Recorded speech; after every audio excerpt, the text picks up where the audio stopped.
sur un thème qui concerne le courage dans le Seigneur. Nous allons pour cela lire dans le livre de Josué, au chapitre 1, nous sommes au verset 5. La parole dit « Nul ne tiendra devant toi tant que tu vivras. Je serai avec toi comme j'ai été avec Moïse. Je ne te délaisserai point. Je ne t'abandonnerai point. » Alléluia. Nul ne tiendra devant toi tant que tu vivras. C'est vrai que je ne parle pas, on ne va pas dans cette exhortation parler de la vie ou même de la vie éternelle, mais je veux parler du courage que nous devons avoir. Nous devons nous armer d'un courage pour que nous puissions accomplir les desseins de Dieu. Un peu plus haut de ce verset 5, l'Éternel, le Seigneur, parle à Josué en lui disant « Fortifie-toi et prends courage. Fortifie-toi et prends courage. » Pourquoi? Parce que il y a des choses qui, quand nous les vivons, ou nous les expérimentons, elles nous mettent en pièces, elles nous détruisent totalement. Et nous ne pouvons même pas avoir la force nécessaire, soit de résister, soit d'aller devant Dieu afin de plaider ou de prier. C'est ainsi que je vais parler un peu brièvement des circonstances qui, normalement, quand nous nous retrouvons en elles, nous ne savons pas nous relever.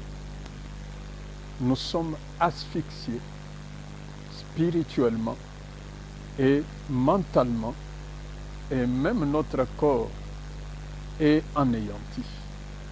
C'est comme ça que la Bible pense et parle des articulations languissantes. C'est quand on frémit, on est troublé. Il y a des circonstances, nous ne pouvons pas les énumérer toutes. Les circonstances de l'échec, par exemple. Les circonstances du rejet. Les circonstances de la mort. Les circonstances de la maladie ou des maladies. Comme c'est le cas aujourd'hui pour le monde entier, on parle de cette pandémie qui a terrassé toute la terre. Aujourd'hui, il y a un nouveau rythme sur la terre qu'il y a 5-6 mois. Il y a des choses qui, quand on les vit, on ne sait pas manger. On a de la nourriture, comme un frère qui avait un problème. Je l'invite à table, il me dit qu'il a faim, mais qu'il n'a pas d'appétit. C'est-à-dire qu'il ne peut pas ouvrir sa bouche, avaler un morceau de pain, manger quelque chose. Pourquoi? Parce que on est terrassé, on est coincé, on n'a plus la vigueur qu'il faut. Mais je pense que dans les temps actuels, avec tout ce que nous connaissons, les prédictions que nous entendons, les chaos qui est prédit, les temps difficiles de la famine qui est annoncée, pas seulement annoncée, mais dans la plupart des États africains, il y a aujourd'hui des temps difficiles liés au manque de nourriture. On parle de la malnutrition ou même de la sous-nutrition. Il y a des maladies, il y a des choses compliquées que vous rencontrez et ça vous bouleverse. Mais Dieu dit à Josué de ne pas perdre courage, de se fortifier. C'est comme ça qu'il lui dit, tant que tu as du courage, tant que tu es fort et que tu es debout, nul ne tiendra devant toi. Nul ne tiendra devant toi. Pourquoi? Parce que notre ennemi, notre adversaire, qui rôde comme un lion cherchant qui il veut dévorer, sait pertinemment bien que quand une âme est languissante, ça fait sa force. Ça fait qu'il peut régner, il peut gagner des batailles. Pourquoi? Parce qu'on est las, on est fatigué. Regardez l'exemple des anciens d'Israël quand ils sortirent de l'Égypte. Si vous lisez le livre des Psaumes 114, le verset 1 et 2 qui dit la Bible, le témoignage est clair. Quand Jacob sortit de l'Égypte, quand Israël s'éloigna d'un peuple barbare, Juda devint son sanctuaire et Israël son domaine. Alors les autres versets 3, 4 et même 6, 5 et 6 montrent la capacité qu'avait Israël de faire bouger les choses. La Bible dit, les montagnes le virent et s'enfuirent. La mer s'enfuit aussi. Et la question a été posée aux montagnes et à la mer, qu'avez-vous alors pour vous enfuir? Pourquoi? Parce que ces gens, quand ils étaient debout, partout où ils étaient, ils inspiraient la frayeur, ils inspiraient la crainte. Quel est ce peuple qui avait été sur sa route et qui n'a pas été troublé? Quel est ce peuple et ce roi qui est resté tranquille quand Israël avançait vers sa destinée? Mais regardez comment ce vigoureux peuple a sombré. Pourquoi? Parce qu'il lui manqua du courage. Quand il manqua de l'eau et de la nourriture, ils se mirent à murmurer, à critiquer, non seulement Moïse, mais le Seigneur qui avait opéré et permis cette grande délivrance. C'est comme ça qu'ils s'assombrirent vite, parce qu'ils n'avaient pas de force nécessaire de comprendre que c'est le temps que nous devons nous imprimer une discipline, une vigueur mentale pour pouvoir fortifier nos membres. Amen. Voici comment l'ennemi sait pertinemment bien où il faut toucher pour ébranler les gens. Lisons le livre de Proverbes 24 au verset 10. Je répète, Proverbe 24 au verset 10, la Bible dit ceci, que si tu faiblis au jour de la détresse, c'est que ton courage n'a été que détresse. Pourquoi? Parce que aucun militaire, aucun homme ne peut gagner une bataille si il n'est pas fort en lui-même. Vous avez l'exemple d'Israël devant Goliath. Tous étaient israélites, en commençant du roi Saül, à l'arrogant frère aîné de David, Eliab, et à tous les peuples qui étaient là. Il s'est caché pourquoi? Il tremblait pourquoi? Quand Goliath s'est levé. Et quand il s'est levé, tous se terraient, tous se cachaient. Et pendant tous ces temps-là, Israël ne pouvait pas compter obtenir la victoire. Vous comprenez que le manque de courage va ainsi vous conduire à un échec, je peux même dire perpétuel, à un échec qui va faire que c'est l'ennemi qui est ainsi dans la victoire, alors qu'en principe, ça doit être à vous. Cela a permis à Goliath, pendant 40 jours, d'élever la voix et d'insulter non seulement le Seigneur, mais aussi l'armée de l'Éternel, l'armée du Dieu vivant. Cela peut être votre cas aujourd'hui. Vous êtes tellement bouleversé, découragé, au point que l'armée que vous êtes, l'armée de l'Éternel, vous n'êtes pas seulement l'armée, mais la parole nous montre que vous êtes des dieux. Et en horreur devant les nations. Et en horreur devant ceux qui ne peuvent rien, qui n'ont aucun rapport, aucun lien avec le royaume. Pourquoi? Parce que depuis que peut-être vous êtes tombé, vous ne savez pas comprendre qu'il est temps de vous relever. Je vous répète, Proverbe 24 qui dit, si tu faiblis au jour de la détresse, c'est que ton courage n'a été que détresse. Faut-il s'affaiblir? Non. Un enfant de Dieu peut tomber, il doit se relever. Voici comment l'héritier qui avait gaspillé l'enfant prodigue, qui avait gaspillé l'argent, pendant qu'il ne savait plus s'en sortir, il était là. Mais il connaissait les bonnes dispositions du cœur de son père. Ce qui lui manquait, c'est quoi? Le courage. Il savait que son père est bon. Notre Dieu, il est bon. Psaume 119 dit, Dieu, l'Éternel est bon et il est bienfaisant.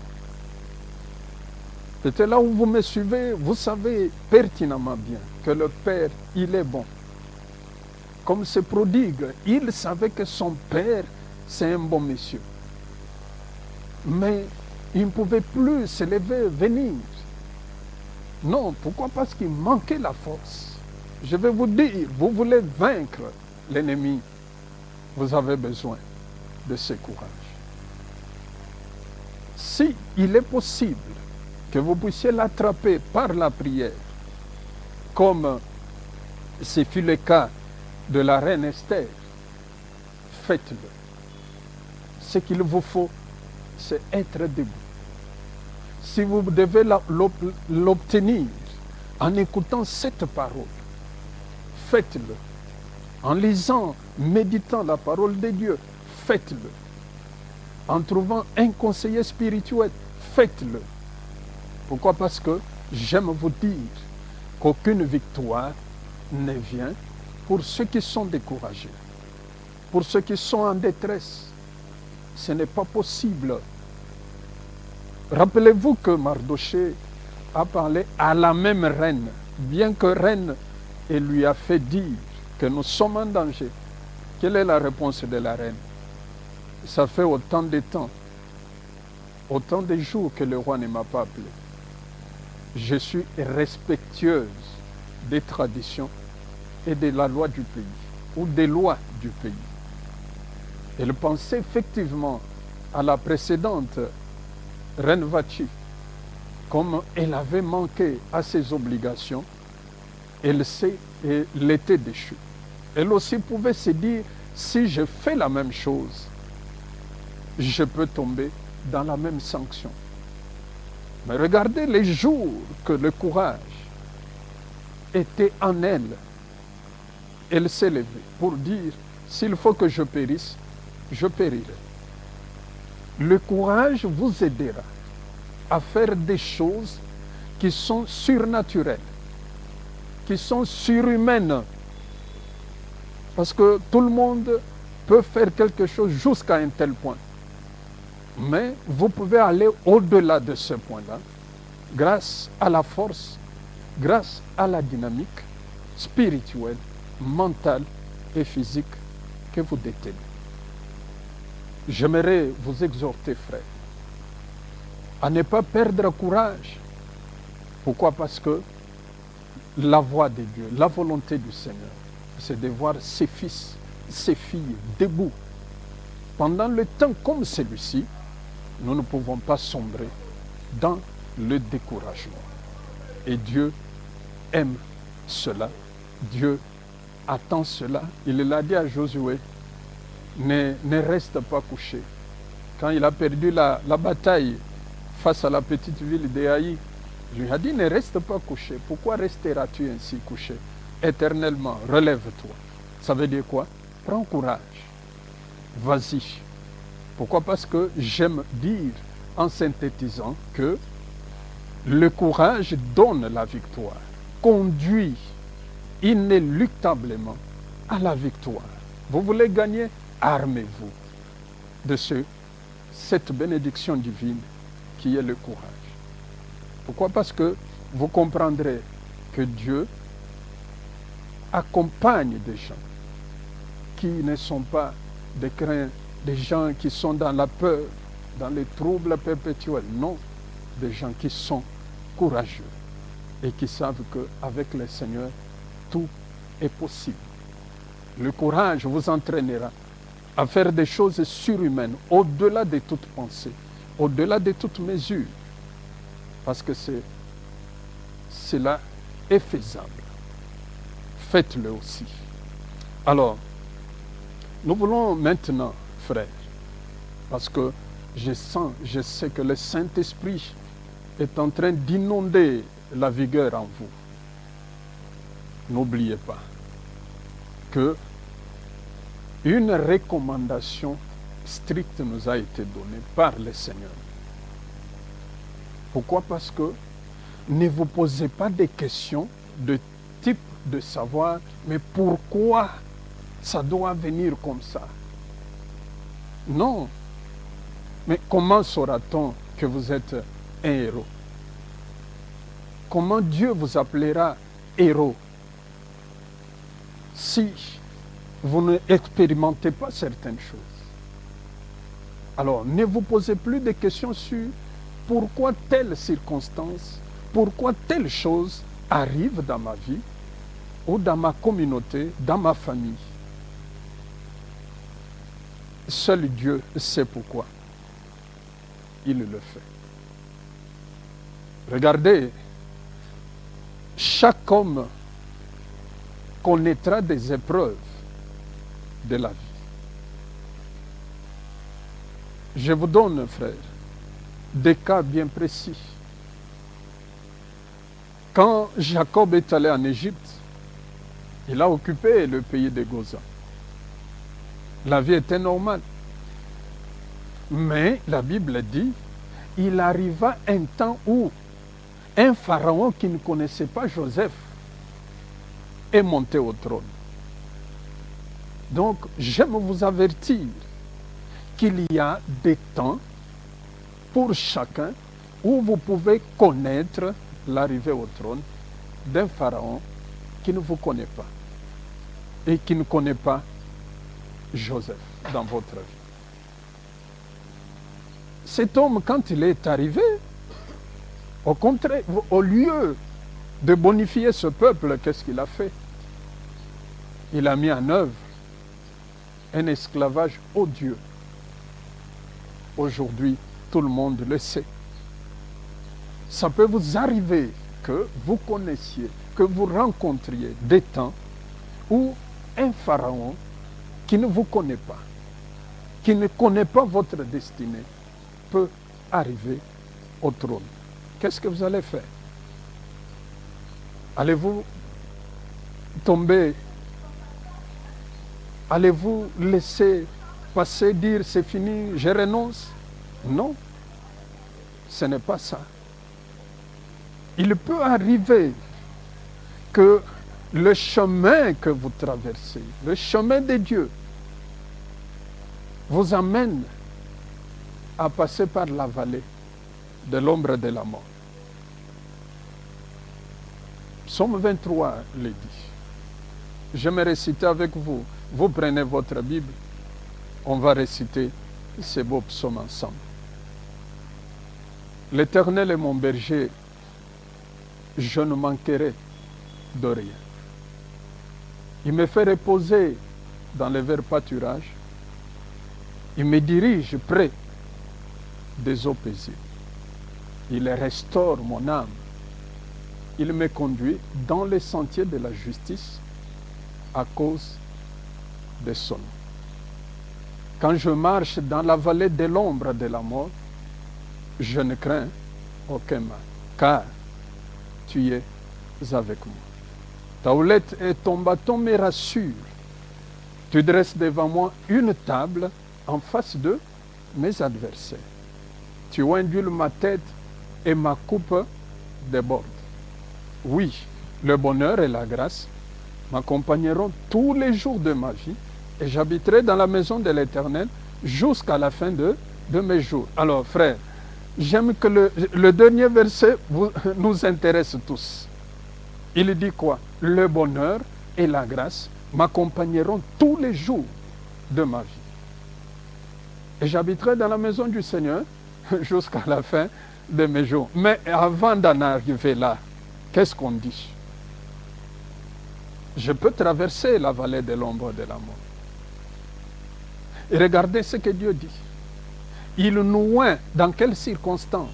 Dans la circonstance d'adversité.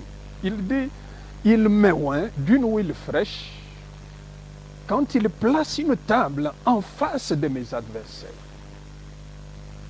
C'est quand les sorciers, les envoûteurs, tous ceux qui aiment détruire ma vie sont révélés que quand ils sont connus, quand je me rends compte du réseau qui complote contre ma disparition, quand je me rends compte de ceux qui me trahissent du jour au lendemain, c'est pendant ce temps-là qu'une table est placée devant moi et que je suis oint d'une huile fraîche, d'une huile de joie.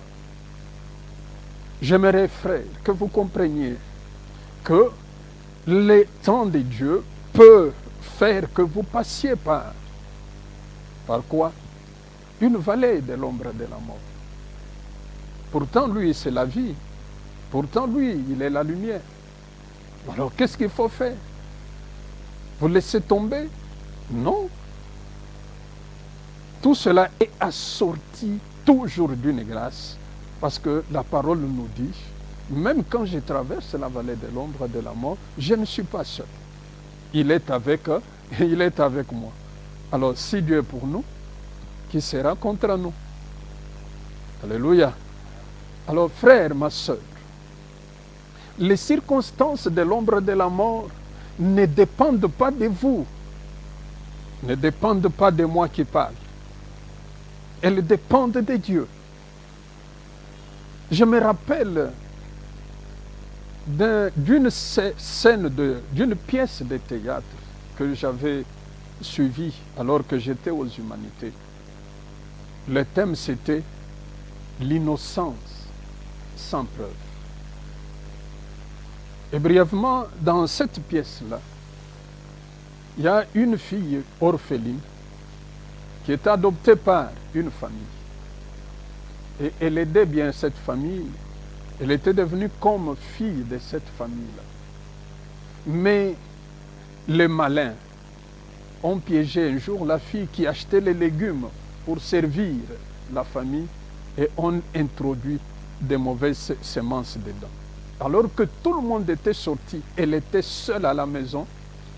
Elle a pu préparer des herbes qui étaient nocives. Et quand la famille est revenue, la première personne qui a mangé est décédée. Et tout le monde, écoutez-moi frère, dans des conditions comme celle-là. Une personne adoptée, aidée, nourrie, et qui peut commettre pareil crime. Or, la jeune fille ne savait rien. Elle était innocente. Mais comment prouver cela? comment prouver cette innocence-là? Parce qu'elle était la seule à la maison et la seule à préparer. Et le premier à revenir pour manger est mort d'un empoisonnement. Dans ces conditions-là, après avoir perdu parents et être adopté pour un peu vivre à l'aise, comment pensez-vous qu'on peut se relever pendant qu'on ne sait pas prouver qu'on est innocent de ce qui est arrivé? Mais j'aimerais vous dire ceci, frères et sœurs. Le Seigneur, avant de partir, nous a réconfortés. Il nous a donné cette force pour que nous comprenions que les circonstances de la vie peuvent venir, mais ne doivent pas nous décimer. C'est dans Jean, le livre de Jean 16, au verset 33. Le Seigneur dit aux disciples, je vous ai dit ces choses afin que vous ayez la paix en moi. Vous aurez des tribulations dans le monde, mais prenez courage. J'ai vaincu le monde. Pouvons-nous répéter ensemble? Parce que vous lisez ça. Et pensez que c'est à vous que le Seigneur s'adresse maintenant. Allons-y. Je vous ai dit ces choses afin que vous ayez la paix en moi. Vous aurez des tribulations dans le monde, mais prenez courage. J'ai vaincu le monde. Alors j'aime qu'on puisse enlever le pluriel et mettre le singulier. C'est-à-dire au lieu de vous, essayons un peu en mettant tu ou te, selon les cas. J'essaye avec vous, hein. Lisez avec moi. Je t'ai dit ces choses afin que tu aies la paix en moi. Je répète, je t'ai dit, toi qui m'écoutes. Ce n'est pas votre nom, mais vous écoutez la parole. Je t'ai dit ces choses, ça c'est le Seigneur qui vous parle, afin que tu aies la paix en moi. Tu y auras des tribulations dans le monde. Je répète, tu y auras des tribulations dans le monde, mais prends courage. Le Saint-Esprit veut te vivifier maintenant. Prends courage, j'ai vaincu le monde. Prends courage, j'ai vaincu le monde. Alors, le Seigneur savait que les gens, la personne qui ne peut pas l'écouter, ne tiendra pas. Vous voyez l'imminence aujourd'hui de la guerre. Nous sommes en une phase très déterminante pour notre foi. Il nous faut du courage. Le Seigneur dit, prends courage. Tu as les nouvelles de la prison où tu es sous menace d'être en prison demain ou après-demain. Il dit, prends courage. On est en train de calomnier, de te calomnier. Il y a des rumeurs, il y a des choses qu'on est en train de dire. Prends courage. Tu vois que ce que tu veux faire, le délai est en train d'expirer. Il te reste peut-être 48 heures ou 24 heures. Prends courage. Il y a beaucoup de suicides dans le monde. Pourquoi? Il y a dans ce monde, oui, beaucoup qui ont beaucoup de biens. Dans ce monde, il y a des gens qui ont des grandes beautés, qui sont des millionnaires ou même milliardaires. Mais il leur manque ce que je suis en train de vous dispenser maintenant le courage. Comment un homme qui est milliardaire, on a suivi le propriétaire de dépôt pharmaceutique, l'Empire, pas dépôt, l'Empire pharmaceutique en Allemagne, pour avoir perdu quelques milliards de dollars, 3 ou 5 milliards, au moment de la crise financière de 2008-2009, il s'est suicidé. C'est parce que le courage de recommencer, de passer à l'acte manque. Ce courage manque parce que l'homme ne prend pas Dieu pour appui. La Bible dit dans Ésaïe 26, confiez-vous à l'Éternel, à toujours et à perpétuité, car l'Éternel, l'auteur fait bien, il fait 2 fois, une redondance qui doit te bénir, car l'Éternel est le rocher des cieux. Quand on n'a pas Dieu pour appui, et qu'on a un autre appui que Dieu, les relations politiques peut-être, l'argent, l'influence, le ministère, ou peut-être vous comptez sur les âmes, les brebis, vous avez des gens qualifiés dans votre église. C'est dérisoire tout ça comme appui. Car malheur à l'homme qui prend l'homme pour un appui. Mais quand nous avons Dieu, Jésus, aujourd'hui, comme appui, le Saint-Esprit nous fortifie toujours.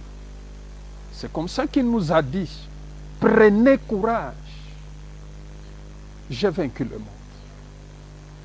Vous voyez l'avancement de la maladie. Mes frères, ma soeur, ne soyez pas anéantis en vous-même. Moi qui vous parle, n'eût été ce courage divin, nous ne serons jamais là. Nous ne serons jamais devant vous aujourd'hui, dispensant la parole. Mais parce que Dieu est notre appui, parce que Dieu doit être l'appui de votre vie, la source de vitalité. Votre source de vitalité, je ne sais pas, c'est laquelle? Les relations humaines, le profit, les bénéfices que vous engagez dans des affaires, c'est ça la source de votre vitalité? Non. Vous devez changer. Pourquoi? Parce que tout ça, c'est dérisoire. Ça peut passer en un clin d'œil. Où était passée la grande prospérité du pays des Gozans pour Israël, en Égypte? Quand vous lisez Exode 3, qu'est-ce qu'il il n'avait que une chanson, pleurer, crier. Et Dieu a entendu même leurs cris. Il a dit à Moïse, j'ai entendu les cris que font pousser les Égyptiens à mon peuple d'Israël. Alors, c'est pour dire que ni la prospérité, ni la bonne santé, ni autre chose ne doit vous garantir pour un approvisionnement sérieux de la vitalité toute votre vie. Je parle aujourd'hui à une génération qui doit connaître toute la vie. Est-il possible que ce que le psalmiste a dit se réalise dans nos vies? Oui, le bonheur et la grâce m'accompagneront tous les jours de ma vie. Oui, c'est possible. Voilà pourquoi vous devez vous armer. Prenez courage. Les circonstances peuvent être choquantes, troublantes, mais prenez courage. Pourquoi? Christ a vaincu le monde. Avant que je ne termine et que je ne prie pour vous, Aujourd'hui, il y a des ministères qui sont détruits. Pourquoi? Parce qu'on est découragé. Oh, j'aime bien Isaac. Isaac était un homme bien. Regardez combien de fois il a creusé le puits pour trouver de l'eau. La première fois, il creuse. Qu'est-ce qui arrive? On remblaye carrément. Vous avez connu une certaine prospérité, mais ce sont vos proches, c'est votre propre famille qui peut-être s'est liguée et a tout détruit. Vous avez dit, j'essaye encore. Vous avez essayé. Regardez Isaac, il a creusé la première fois, deuxième fois, troisième fois. Toujours, on détruit. On détruit sans ménagement. Et quand il creusa à nouveau, le Seigneur intervint. Vous avez manqué de résultats hier. Ça fait autant de temps, autant de fois que vous essayez, ça ne tient pas. Soyez comme Isaac. Il trouva de l'eau vive. Et enfin, il dit, il nomma celui-là Rehoboth. Maintenant, je peux prospérer dans le pays. Cela est venu de quoi? D'un courage, d'une capacité à surmonter les épreuves, une capacité à surmonter les difficultés. Mais vous, c'est peut-être à la première occasion, aïe, vous partez. Vous laissez tomber. J'aime vous dire, chacun a une destinée. Vous êtes appelé à être un médecin, tenez bon. Dieu vous attend là. Si vous changez de perspective, vous allez peut-être réussir comme des humains, mais vous ne serez pas heureux. Voilà pourquoi faites comme Isaac. Creusez. Quand on remblaye, on remplit. Allez, continuez, faites encore. Quand on refuse, faites encore. Vous avez arrêté la foi il y a 5 ans, 10 ans. Pourquoi? Parce que tel groupe de gens s'est moqué de vous. Vous avez trop donné et vous avez recueilli quoi? Moissonné quoi? La moquerie, l'ingratitude. Et vous avez arrêté. Mais vous avez oublié que, frère, ma soeur, que sur la route, comme un président américain l'a dit, le meilleur est à venir. Alors, mettez ça à cœur, mon frère, ma soeur, le meilleur est à venir. Pourquoi? Avec Dieu, tout est possible. C'est ainsi que je vous prie, sur base de cette parole, de ne pas perdre courage. Sur base de cette parole, de ne pas perdre confiance en la parole de Dieu. De ne pas perdre confiance en la capacité, puissance du Saint-Esprit. De ne pas perdre confiance en Jésus. Il est là. Et il va vous soutenir. Si vous êtes malade, croyez en la guérison. Et même si le médecin, les prédictions ont dit autre chose, non, il y a quelque chose qui arrive, c'est la parole que vous avez entendue maintenant. Cette parole vous dit, comme le Seigneur nous l'a dit il y a plusieurs années, plusieurs temps, prenez courage, j'ai vaincu le monde. Le monde là c'est quoi?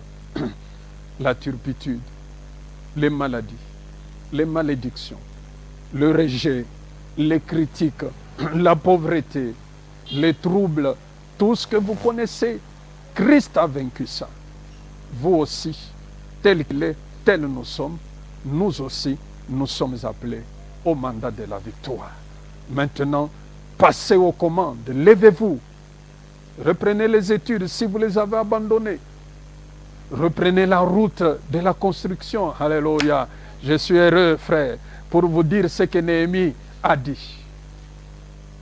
Et quand vous lisez le livre des Âgés, l'Esprit dit, le Seigneur dit, travaillez. Zorobabel, le reste du peuple, travaillez. Josué, travaillez. Le gouverneur, travaillez. Mon esprit est au milieu de vous. Travaillez. Maintenant, levez-vous. Ne restez pas couchés. Levez-vous. Même si les autres sont partis il y a 10 ans. Vos amis, vous les connaissez, sont devenus de grandes personnalités. Levez-vous. J'aime vous dire, dans la maison du Seigneur, il y a un siège pour chacun. Si des millions sont entrés, il reste à votre place. Si des millions sont guéris, il reste à votre cas. Si des millions se sont mariés, il reste à votre couronne. Ne vous troublez plus. Je vous donne l'ordre, pas moi, mais le Seigneur. Levez-vous, partons. Levons-nous, bâtissons. Ne craignons plus rien. Pourquoi? Parce que vous devenez un acteur d'une pièce dont le Seigneur seul est aux commandes. Que Dieu soit béni. Que le Saint-Esprit qui vous fortifie soit béni maintenant. Je vais prier. Dieu Tout-Puissant, quelqu'un peut nous prêter l'argent. Les banques peuvent nous donner l'argent. Les hommes peuvent nous donner de la nourriture, nous le voyons. Il y en a beaucoup qui viennent et qui donnent de la nourriture aux pauvres pendant ces temps de souffrance. Mais personne ne peut nous armer du courage, ne peut nous armer de la confiance. Ça, c'est l'œuvre du Saint-Esprit. Ainsi, bénis mon frère, bénis ma sœur qui m'a écouté. Là où l'ennemi l'avait condamné à rester couché, tremblant, désespéré, aujourd'hui, j'ordonne qu'il soit relevé. J'ordonne qu'il soit fortifié. J'ordonne qu'il reprenne courage. Parce que toi, tu as vaincu le monde. Il ne va plus marcher dans l'échec, mais il marche dans la victoire et pour la victoire. C'est ainsi que je vous bénis tous, dans le précieux nom du Seigneur. Que la grâce, la paix soit avec vous. Nous sommes toujours ouverts. Vous avez des requêtes de prière, transmettez-les. Vous avez nos adresses quand vous regardez. Vous avez des sollicitations quelconques, vous avez des témoignages, transmettez-les aussi. Nous voulons tous aller avec le Seigneur. Pourquoi? Parce que rien ne va plus nous écraser. Soyez bénis et que la grâce du Père reste au milieu de vous. Amen.